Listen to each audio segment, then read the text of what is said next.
I guess Barbara knows I like history. So to start with, Colonel Adam Mappa and Francis Adrian Vanderkemp escaped from Holland to avoid political and religious persecution. They were leaders in forming the United Protestant Religious Society in Oldenbarneveld in September of 1803.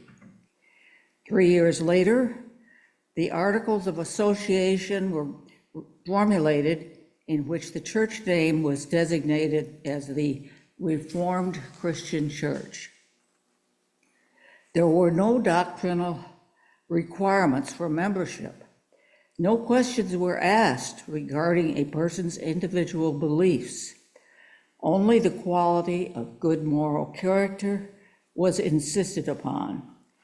An amazingly radical position, making character, not creed, the test of true religious fellowship. Reverend Sherman, a 1792 Yale graduate and grandson of a signer of the Declaration of Independence, served as the first minister. In 1815, planning began for construction of a church building. The $2,200 needed for construction was pledged in relatively short order. The building was originally built as nearly a copy of King's Chapel in Boston as possible.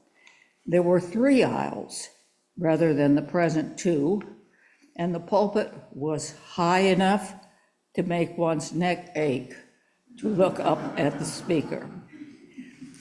At first, the church was not heated, but in December of 1822, they installed a stove. By 1820, a Sunday school had been started. Oneida County in 1826 was the center of fervent evangelicalism, I can't say it, and called the Burnt Over District. This mood even affected the Barneveld Church, with some members seeking to replace Minister Pierce with the evangelical Reverend Chase. Only the steady presence of Adrian Vanderkemp calmed the passions and reminded the congregation of the principles that originally brought them together.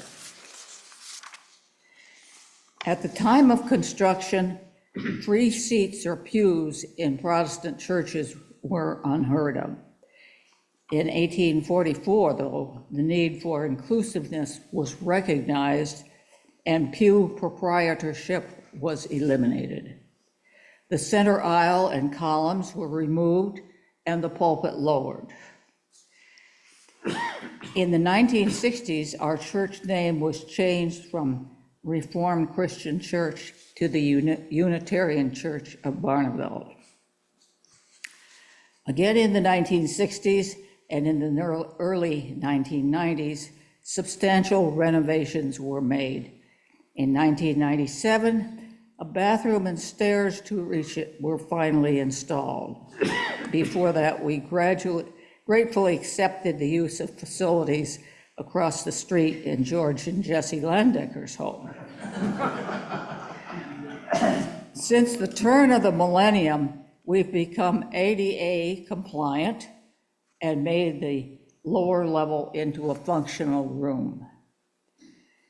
And today we continue the work to maintain the building integrity and the relevance of our church message as you do from all the other churches.